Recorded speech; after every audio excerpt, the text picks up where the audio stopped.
Hello YouTube. Today what I'm working on is my wife's Cadillac CTS. This is a 2013 3.0 liter V6 car.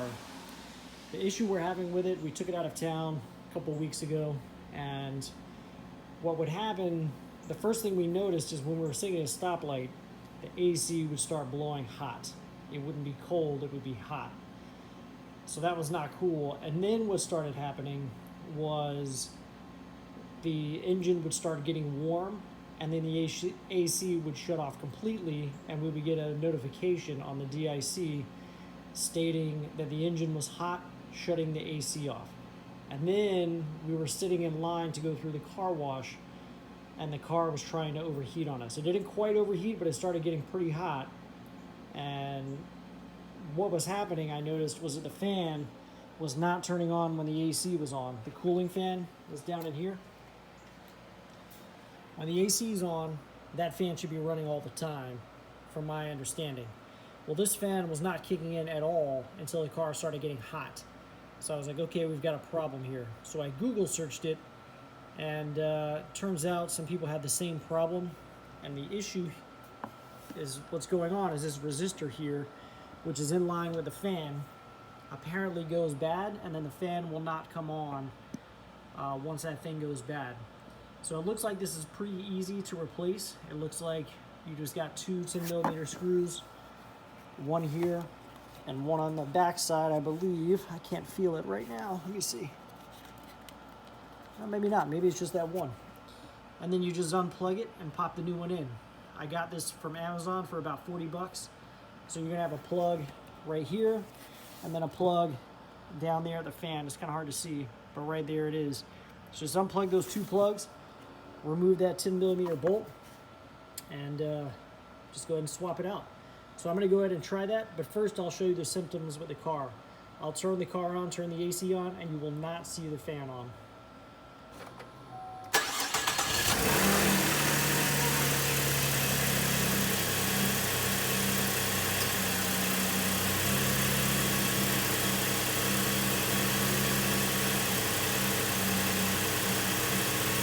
So right now, I've got the car on, got the AC running, and as you can see, the fan is not on. So I'm gonna go ahead and change out that part, see if that makes it better.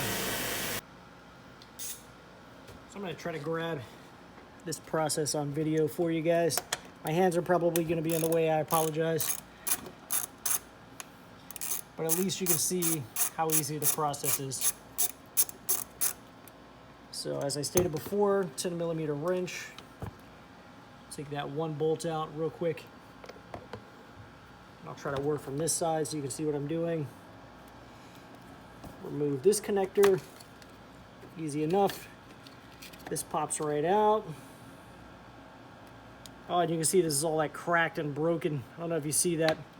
So that might be part of the problem there. I'm gonna unhook the wire here.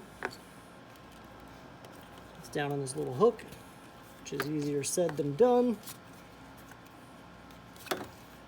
Trying not to break the hook. There we go. And then we'll reach down here and get this other connector off. Oh, there's another hook. So we've got that hook out of the way, and pop out the other connector.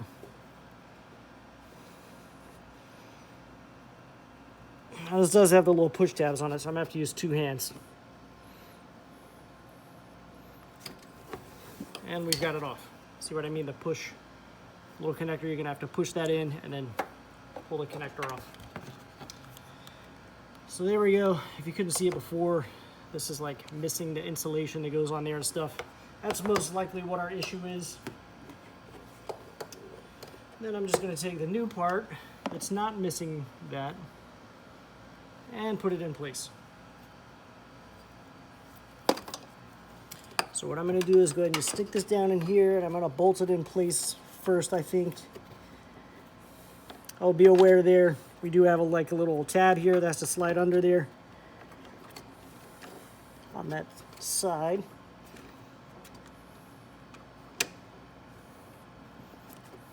Just make sure you get that tab underneath, get your bolt hole lined up, hold it in place, Get your bolt in. Go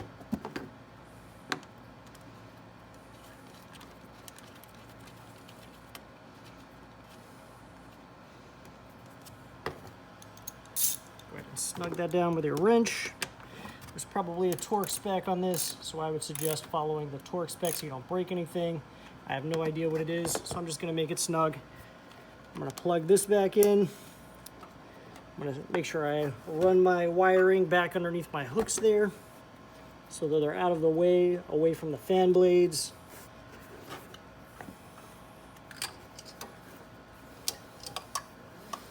And I'm gonna plug it back in to the connector on the bottom. And there we have it. That was quick and easy. You just saw the whole process. Took me about 3 minutes. So let's go start the car and see if we get this fan on when the AC is on.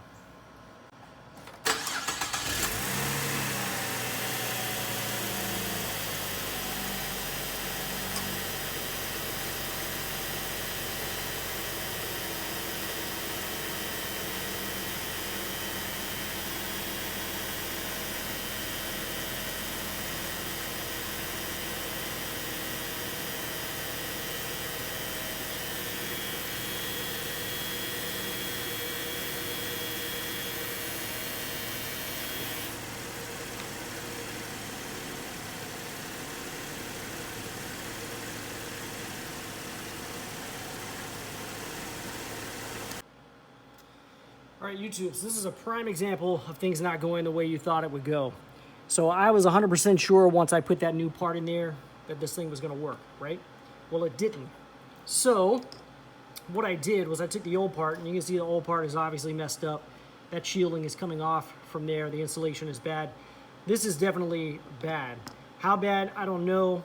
Would it have still worked for a while? Maybe, but I think it was worth replacing.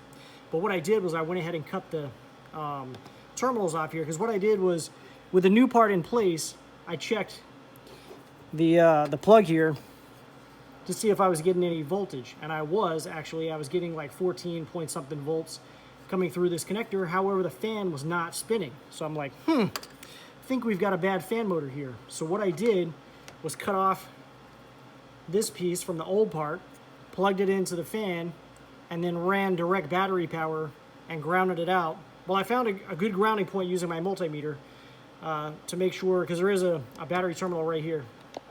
And just flip it open and get some battery power right there. So what I did was use my multimeter. I'll put this back in place. I used my multimeter to find a good grounding location and tested my points. Got 14 point something volts, the same thing I was getting from the connector. Then I went ahead and plugged this connector in, and then I ran battery power and ground. So I grounded this out and then ran this to the battery power. Nothing. Switched them to make sure I didn't have it go in the wrong direction, because some fans are unidirectional. Fan also did not spin. So what this is telling me is that I definitely have a bad fan motor. So the next thing to do is see, can I, replace just the fan motor, or do I need a whole new fan assembly, or what? With this car, I'm not sure, so that's my next step, is to find out how to get that replaced. All right, YouTube, it looks like I'm pulling this whole fan assembly out to change this fan motor. So this is pretty straightforward.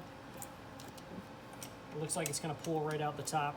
So you're gonna loosen these two straps for your air intake. Pull this out of the way. Kind of put that over to the side, get it out of the way. It would probably be a good idea to remove this plastic panel to get it out of the way. It looks like it just has clips along the front, these little clips like this, and it should come out. Oh, these are actually pretty handy. Look at that, you can take them out by hand. Just unscrew them like that.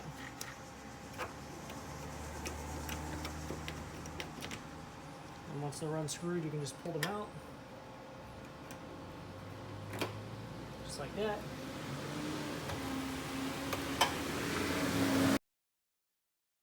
And as you can see, we're already getting pretty good access to our radiator fan assembly. So from here, it looks like there are 4 bolts, look like 10 millimeter. I'll just kind of show you where those are. We've got one there, one. Oh wait, maybe not. Oh wait, yeah, there's one kind of tucked back behind there. It's underneath that little hose. And on the other side, the passenger side, we've got one here, and the other one is right down there. You can see it. So pop out those 4 bolts. Go ahead and unplug your fan harness, and make sure you pop this little hose out of the way. And your fan assembly should slide right out the top from there. Get that one off, and then I need to get that separated. Just gonna use a little interior tool to kind of just pop that out gently without breaking it, hopefully. And there we go.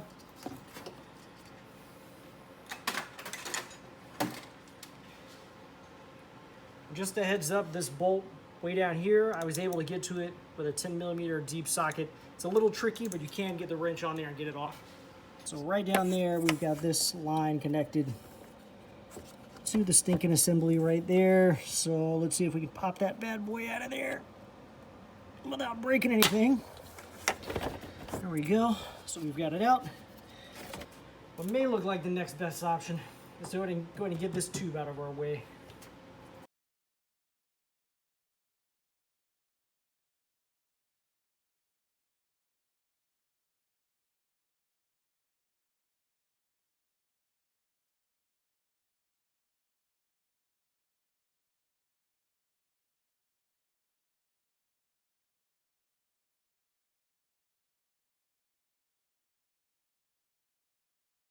So to get that air tube out of the way, there were 3 Torx bolts, one here, here, and here. Went ahead and just removed those, pulled that out of the way. That should give us quite a bit more clearance to go ahead and pull our fan out. And as you can see, that worked like a charm. So no need to take these brackets off here, but if you remove that air box tubing out of the way, this assembly will come right out. So once the fan assembly is out of the vehicle, this is pretty easy to take apart from here. It's just going to be 3 screws and a nut. So 5/16 wrench here. Go ahead and pop that off.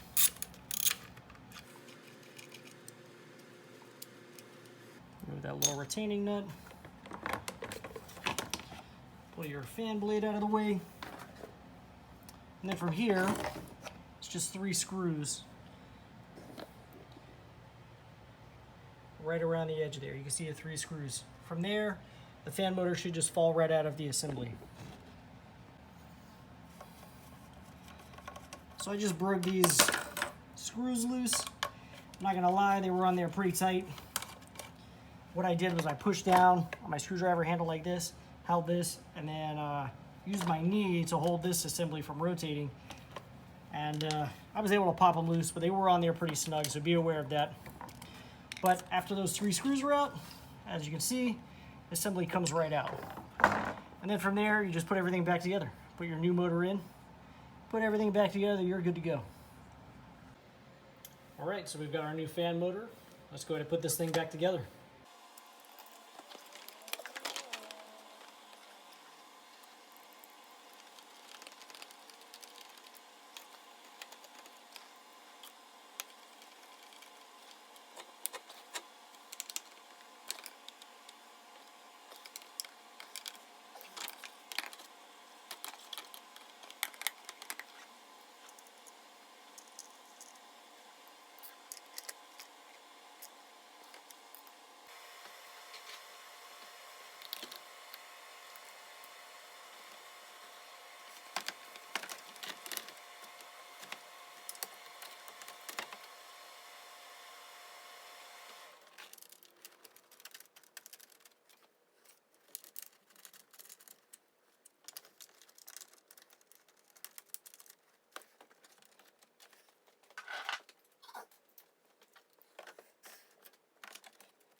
So once you've got everything put back together to this point, make sure that you reconnect your MAF plug here.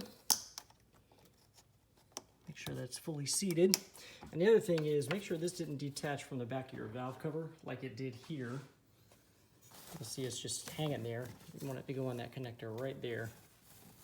It did pull off in this circumstance. And mechanically now, the only thing that has to be put back on is the front cover and the side cover and everything. That's pretty straightforward. Oh, and the cover over the engine. But I'm gonna go ahead and test this thing and see what it does.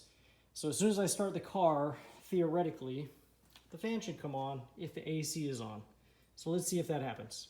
We've got a new resistor in there, we got a new fan motor in there, so this should work.